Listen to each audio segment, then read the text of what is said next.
Muchachos, muy buenos días. Bienvenidos a la clase de filosofía respecto al tema número 10, referente al pensamiento filosófico, pensamiento moderno, ¿no? Del siglo XIX. Muy bien. Muchachos, sin más preámbulos, voy a compartir mi pantalla para dar la breve explicación. Muy bien.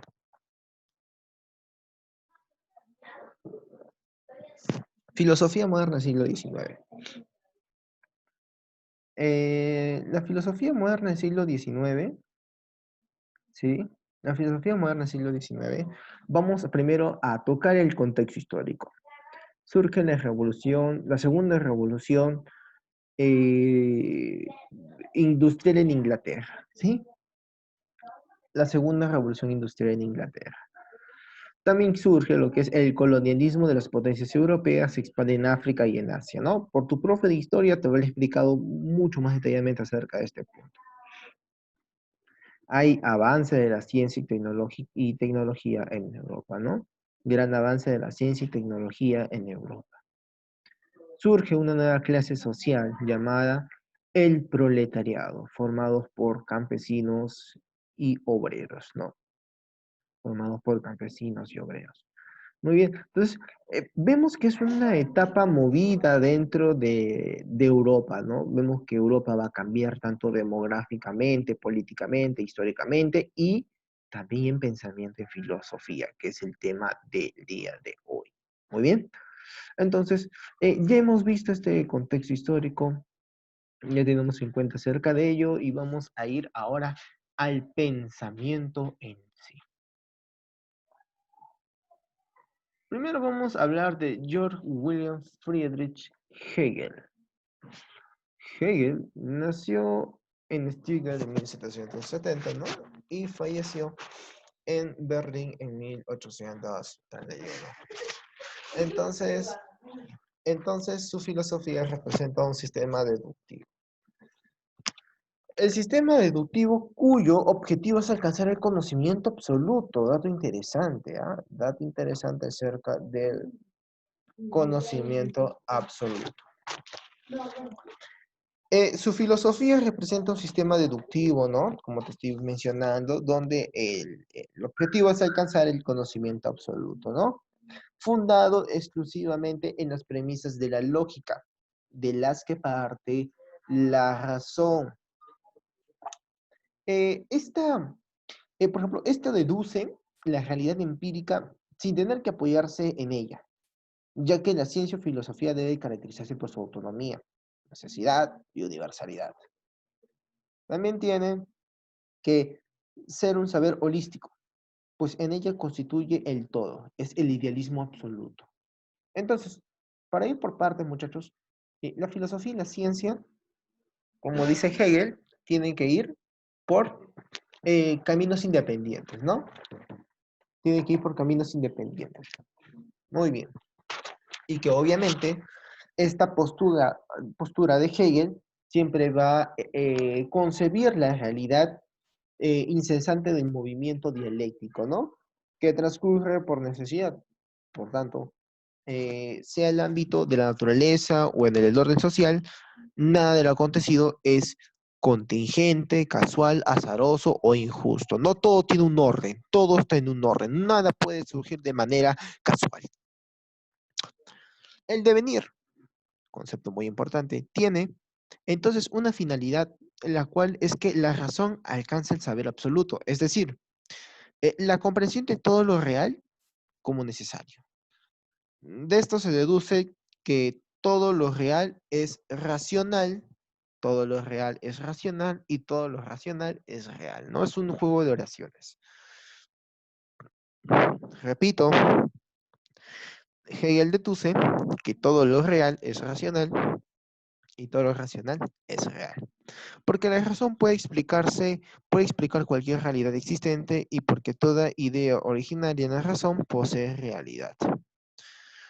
Cualquier ente individual que captemos sensible o intelectualmente no es más que un momento o fase de la evolución del absoluto, o sea, lo finito, individual, ¿no? Solo tiene sentido como parte del infinito absoluto. Todo cuanto existe es constituyente, pues, del absoluto de manera que que éste deja de ser algo trascendente o separado del mundo para llegar a ser totalidad sintética de los entes. En pocas palabras, muchachos, para Hegel, la historia es el proceso de desarrollo de libertad. Considera que la idea espíritu o absoluto pasa por temas diferentes o pasa por fases históricas. La historia universal es un conjunto de fases o épocas históricas. Por ejemplo, lo que viene a ser Oriente, Occidente y los pueblos germánicos, ¿no? Que se van sucediendo dialécticamente en un progresivo avance hacia la realización de la libertad a través del Estado. Entonces, aquí podemos hablar un poquito también de tocar unos cuantos puntitos de filosofía política, ¿no? Vemos que el Estado, ¿no? El Estado debe ser alguien como que garantice tu libertad, ¿no? O sea, la realización de la libertad. Entonces, a partir de esa premisa, sino más bien como un único medio, claro, el Estado, que viva en libertad dentro de un orden establecido. Es decir, eh, el Estado tiene que ser un garante de la libertad de la persona humana, ¿no? Garante, es decir, que te garantice ello. Muy bien. ¿Sí?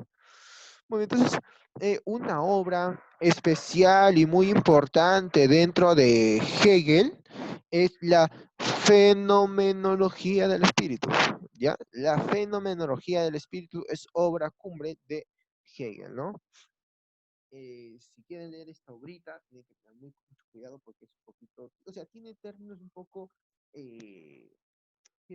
poquito adaptados durante para esa época, ¿no? Que no pueden ser, obviamente, de la actualidad que estamos viviendo ahora, cultura lenguaje, ¿sí? Muy bien. Vamos, y nos vamos a ir a Augusto Comte, ¿no? Augusto Comte, filósofo francés, nacido en Montpellier en 1798 y murió en Francia en 1857. Augusto Comte es fundador del positivismo, que quiere decir el avance de la ciencia, ¿no? Eh, Tiene como concepto en que la corriente filosófica afirma que el único conocimiento auténtico es el conocimiento científico y que tal conocimiento puede surgir del método científico. Podemos ver que aquí ya se van dando los primeros pasos para lo que es la epistemología, ¿no? Recuerden que en la primera clase de introducción hemos visto acerca de las disciplinas filosóficas y entendemos como la epistemología como el estudio de la ciencia, el método científico, no dentro de, obviamente, los marcos filosóficos. Ahora, hay un dato muy importante, hay un dato muy importante en este caso porque en Perú tenemos un representante del positivismo. Por ejemplo, tenemos a Manuel González Prada, ¿no? Eh, Viejos jóvenes a la obra, viejos a la tumba, ¿no? La famosa frase del discurso en el Politeama. Muy bien, entonces vamos a ver las características fundamentales del positivismo. Tenemos realista, práctico y relativista. El realista, perdón, sostiene que el conocimiento positivo se refiere a lo real y a los hechos. Es decir, nada puede estar fuera del conocimiento que no fuera real y a los hechos. O sea, los conocimientos, tanto como idealistas, todo ello, no puede ser relacionado como conocimiento, porque el conocimiento tiene que ser real y los hechos, ¿no? O sea, bajo estos marcos, bajo estos márgenes del método científico práctico, tienen que tener fines utilitarios, es decir, eh, saber para prever, prever para proveer, bien, es decir, que tiene que tener un fin, un fin dentro de la, un fin dentro de la, un fin dentro de la ciencia, ¿no? Y relativista rechaza la posibilidad del conocimiento absoluto, va en contra de la idea de Hegel, ¿no? Hegel, ¿qué te decía? El conocimiento absoluto es viable, pero Compton dice que no, no es, porque no puede haber un conocimiento absoluto, ¿sí? Estadios o etapas del espíritu humano. Teológico, metafísico, positivo o científico. Explicación de religiosa o mágica para dar cuenta de los fenómenos. La metafísica. Sobresale la especulación metafísica o filosófica. Y el último que tenemos, positivo o científico, que es la observación, experimentación y el método científico. En pocas palabras, muchachos, cuando se refiere a lo teológico, es decir, de fenómenos que son entes, no entes. Metafísico, acerca de la filosofía, ¿no? Explicación metafísica, ¿no? Los primeros principios y las primeras causas, ¿no? Recuerden ese término metafísica. El positivo científico, ¿no? Tiene que ser todo observable, bajo la experimentación, bajo el método científico. De lo contrario, no puede ser posible, ¿sí? Obra, curso de la filosofía positiva, ¿no? Muy bien. Tenemos después a Karl Marx, ¿no? Karl Marx que tiene un pensamiento, eh, si nos pasamos a lo político, es socialista, ¿no? Socialista Marx. Eh, Tuvo bastante impacto en lo que es en la Rusia eh, de la Revolución de Octubre, ¿no? La Revolución Rusa, tuvo bastante impacto ahí. Pero bien. Eh, Marx nació en lo que es en nació en lo que es en Treveris en 18 y murió en Londres en 1908. Marx y Engels desarrollaron materialismo dialéctico histórico, ¿no? Respectivamente, esta filosofía tiene como principio rector la consideración de de la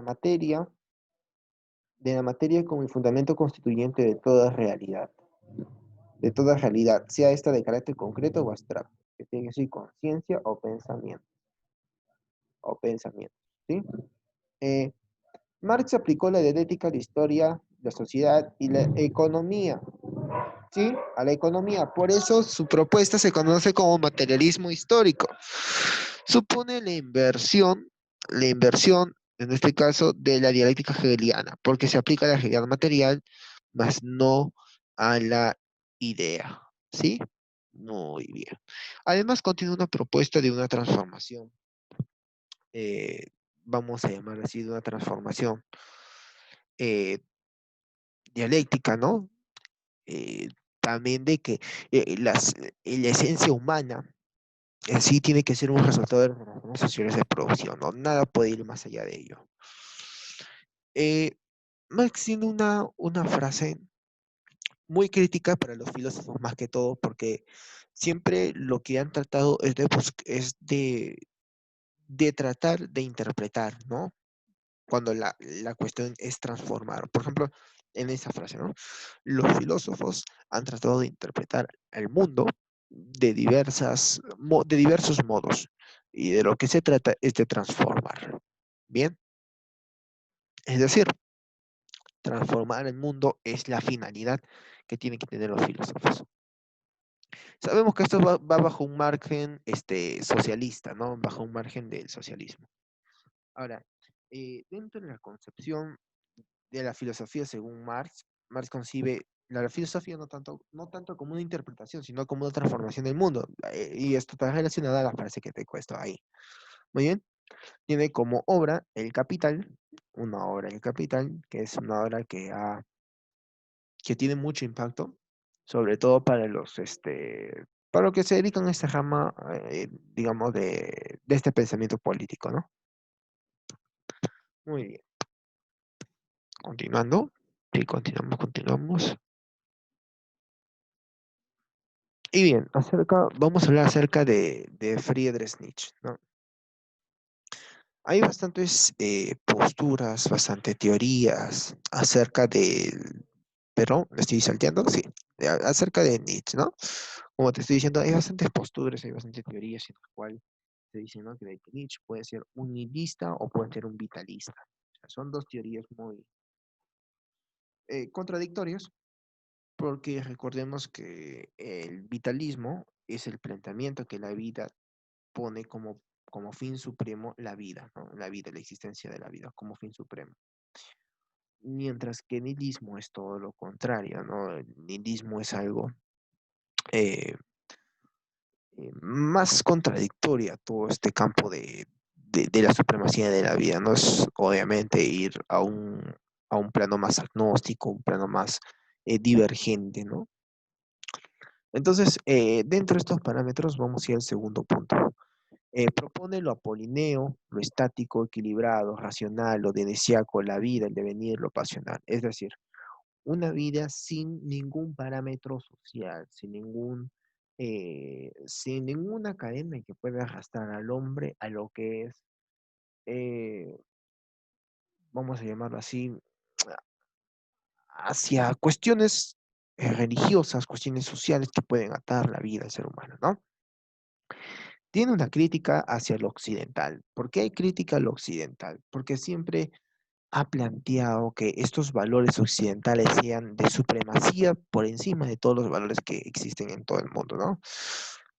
Otro punto importante es no negar los instintos humanos y placeres mundanos. No, no niegues tus instintos, no niegues tus placeres, al contrario, tienes que expresarlas, tienes que vivirlas para que tú puedas, en este caso, puedas, puedas también tú expresar tal como eres. Nietzsche plantea la existencia de dos tipos de hombres, los siervos y los señores. Los siervos son los débiles, vulgares, y los señores son los superiores y los libres. En el caso, por ejemplo, de los siervos que tanto habla Nietzsche, es acerca de las personas que débiles, ¿no? Las personas débiles, que sin ningún tipo de conocimiento, que sin ningún tipo de ni siquiera un valor moral pueden superarse, ¿no? Pero mientras que los señores son los superiores, los libres, aquellos que son, que con esfuerzo, que con dedicación, con tanto pues, en el campo valorativo, en el campo educacional, siempre se han ido desarrollando, ¿no? Ahora, siempre menciona que los valores de los siervos han impuesto por la religión judío-cristiana. ¿A qué hace referencia con ello? Por ejemplo, en, digamos que en los textos bíblicos, por ejemplo, podemos encontrar bastantes parábolas, ¿no? O incluso citas religiosas, donde dice que el valor de los siervos tiene que estar por encima o tiene que ser más importante que los valores de los señores, de los superiores o los libres, ¿no? La vida como voluntad de poder, dice, porque la vida conquista lo que anhelamos, lo que intenta obtener lo que deseamos y lo que domina lo que poseemos. Es decir, eh, esto es concebible como una voluntad de crear, de superarse, de ennoblecerse, de vivir en general. Por otro lado, también plantea el eterno retorno, ¿no? El cual supone la idea de que todos los eventos que hemos vivido durante nuestra existencia, sentimientos, emociones, hechos o pensamientos, se repiten una y otra vez. Ante esta posibilidad, una afirmación radical de la vida y la existencia supondría dicha aceptación de la repetición. Es decir, dentro de esta teoría, eh, los eventos que tú estés viviendo o vas a vivir a futuro van a ser repetitivos. Nada va a cambiar, todo va a ser de la misma forma, ¿sí? Ahora tenemos la teoría del superhombre.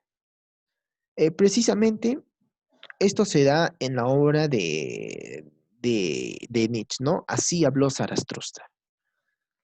Zaratustra era un profeta, ¿no? Un profeta, un profeta del eterno retorno, ¿no? Además, aquel que anuncia que el superhombre como el único capaz de crear valores de lejos de la influencia judío-cristiana y de vivir más allá del bien y del mal. Por eso Nietzsche señala como condición para la aparición del superhombre la muerte de ellos, ¿no? Este caso menciona, por ejemplo, de que eh, para que el hombre pueda sobrellevarse por sí mismo, tiene que renunciar a todo valor, a todo acto valorativo, por ejemplo, de este caso religioso, ¿no? Tiene que renunciar a ello para que pueda sobreponerse y alcanzar el superhombre. Muy bien. Y por último tenemos acerca del nihilismo y la muerte de Dios, ¿no? Nihilismo. Nihilismo se entiende como el proceso histórico de desvalorización de los valores considerados como supremos, religión y moral. Para ello tenemos dos tipos de nihilismo. Nihilismo activo y nihilismo pasivo. Nihilismo activo, también llamado positivo, es aquel que propone la destrucción de todos los valores tradicionales que dotaban de sentido a la existencia, principalmente la creencia de Dios. Es decir, destruir todos los valores tradicionales religiosos. Si tú destruyes todos esos valores morales religiosos, Dios va a morir. Y por ende, vas a desarrollarte como superhombre. Nihilismo pasivo. Por el contrario, es aquel que surge como consecuencia de la muerte de Dios y de la crisis de sentido que ésta genera. Es decir, cuando Dios muere y empieza la crisis de sentido, ¿no? Crisis de sentido, Dios ha muerto, no tenemos un Dios. El hombre pasa por una etapa de desesperación o crisis. Y esto surge, y esto es obviamente para Nietzsche, para que pueda sembrarse lo que es la tan anunciada llegada del superhombre. Bien. Entonces, en pocas palabras, en la filosofía moderna del siglo XIX surgen estos pensamientos que van a tener base para la siguiente época, para el siguiente siglo de la filosofía, ¿sí? Muy bien. Conmigo ha sido hasta el día de hoy. Eh, le vuelvo a decir, sigan estudiando, sigan practicando, sigan esforzándose día a día para que puedan lograr su objetivo. Muy bien, conmigo será hasta la próxima oportunidad. Cuídense y sigan estudiando.